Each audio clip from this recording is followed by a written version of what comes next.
Bismillahirrahmanirrahim. An Abdullah bin Amr bin al-As qala sami'tu Rasulullah sallallahu alaihi wasallam yaqul inna Allah la yaqbidul ilma intiza'an yantazi'uhu minal ibad walakin yaqbidul ilma biqabdil ulama hatta idza lam yubqi 'aliman takhadha an-nasu ru'usan juhala fasu'ilu fa'aftau bighairi ilmin fadallu wa adallu. Rawahu Bukhari. Diriwayatkan dari Abdullah bin Amr bin As, beliau berkata, saya mendengar Rasulullah sallallahu alaihi wasallam bersabda, sesungguhnya Allah tidak akan mencabut ilmu dari dalam hati manusia, tetapi Allah mencabut ilmu dengan wafatnya para ulama. Sehingga jika tidak ada lagi orang alim, maka orang-orang akan mengangkat orang yang bodoh sebagai pemimpin.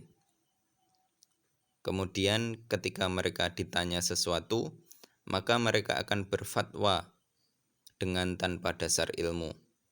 Mereka sesat dan juga menyesatkan. Hadis riwayat Bukhari. Dari hadis ini bisa diambil suatu pelajaran, yakni menurut Imam An-Nawawi, beliau menjelaskan bahwa sebenarnya bukan ilmu itu tercerabut dari hati para ulama tersebut, namun dengan wafatnya para ulama tersebut, maka otomatis ilmunya juga terbawa atau sebagian tidak tersampaikan, karena ketika mereka meninggal mungkin ada sebagian ilmu yang belum disampaikan. Jadi otomatis ilmu tersebut juga akan sulit untuk ditemukan seperti itu.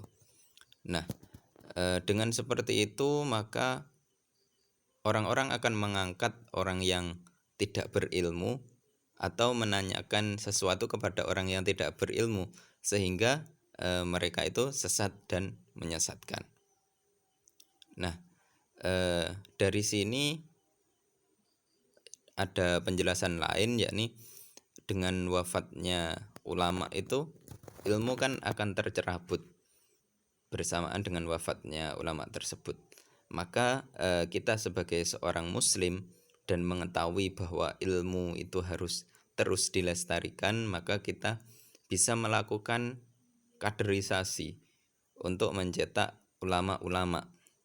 Karena kita tidak cukup hanya bersedih dengan wafatnya para ulama, namun kita harus melakukan upaya agar ilmu ini terus lestari, salah satunya dengan mengkader para ulama atau mengkader calon ulama seperti itu.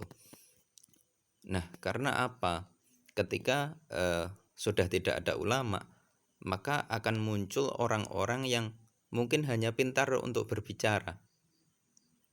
Kita ketika melihatnya sepertinya yang dikatakan itu sangat meyakinkan. Ternyata mereka itu tidak cukup ilmunya, terutama ilmu agama. Jadi ketika kita tanya kepada mereka, ternyata mereka menjawab tanpa dasar ilmu, hanya argumen pribadi. Sehingga ketika kita mengikuti, kita akan tersesat. Dan dia adalah termasuk orang yang menyesatkan. Itu penjelasan dari saya. Terima kasih. Wassalamualaikum warahmatullahi wabarakatuh.